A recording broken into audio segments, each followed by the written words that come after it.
specific commencement exercises of the SRCB Higher Education Department. I am Major Grace Padua, And I am Faith Hilary Abranyola. and let's ask some of the new graduates what they will be missing most here in SRCB. Let's go! So, congratulations, yeah. I have a question. So, what you'll be missing most in SRCB? Well, miss gina ko sa SRCB, ang mga faculty staff, instructor, di ba? Kita, mga estudyante, and of course, well, tanan, bilang mga nagawa ko, tanan, mga bonding, di ba? Hi everybody! Hello! There are a lot of things that I will miss in St. Rita, especially now that I'm leaving. Number one, the activities. Number two, the people here. My God, maminginoy ko. Sisters, teachers, students, especially you guys. Bago pa mo nag-grow. Like, yeah. So, shout out to all education students out there. Laban lang. You'll also get here. So one thing I will miss most about SRCB would be my mentors. I think I really owe my success for the people that paved my success for me, especially Rena, who really trusted me and believed in me throughout the years. I've been in Rena for 5 years, and that is unexpectedly long than what I have assumed that I could finish for 4 years. But yeah, here I am, finishing my degree. So I'll surely miss everyone, my friends, and mga bilang, the struggles, everything that I've been through, but I'm really excited for what's ahead of me. Hi, good morning, praise be Jesus and Mary. I am RG Casinas Gabuli, a graduate of Bachelor of Secondary Education, major in General Sciences, and one of the events or experiences here in St. Peter's College of Balingasag that I will truly miss is during the acquaintance park. That is the time where we get together with our juniors, our fellow college students, with all the memories and experiences also to showcase our potential. Thank you. Kumpara sa ako, ang memories is kanang magmasi-masi. Like for example, kanang ipapursya ko, dagan sayop, mauna na, thank you. End of days, intramurals, and acquaintance. Mga akong mga during St. Rita ay hard to enumerate one by one, pero in general, tanan, my juniors, my fellow seniors, and tanan memories from first year and online, tanan. So yeah. Kung namin sa St. Rita, kay nag-away mi sa pagdihan eh.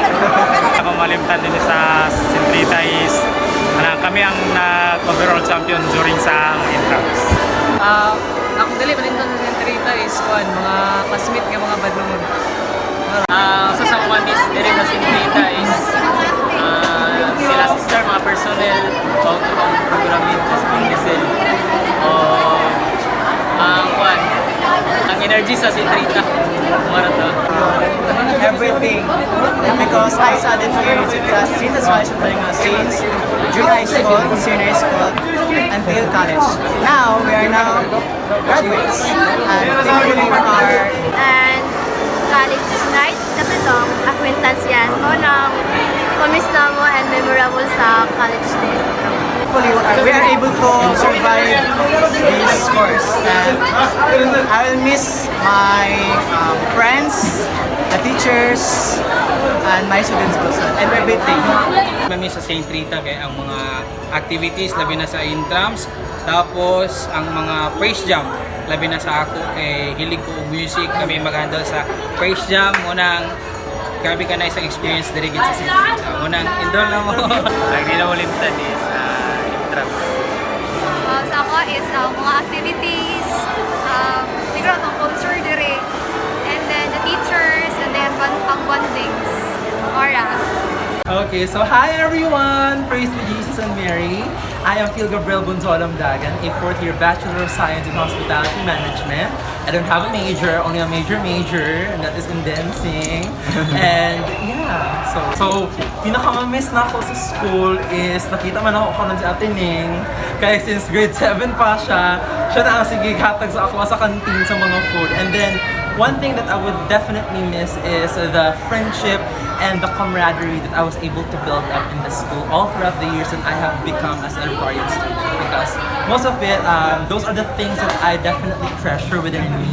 Because I'm someone who definitely loves to become friends with other people, most especially those people who are new to me and those people who are known to me already. And also, one thing that I would definitely miss is the life of being a student. Because the life of being a student is definitely different when you graduate out of your school. But we're actually a student in all of our life because we can't stop learning on things. It's just that the student life in school is different from the student life of being on your own outside, in the outside world. So again, this is Phil Gabriel Bonzolam Dagan, your student leader of the year, your best in dancing, everything, and I thank you. And that's a wrap for this school year, College Rotarians. To the new graduates of St. Rita's College of Balingasak, congratulations and good luck to your new journey. This has been Angel Grace Padua And Faith Hilary Avery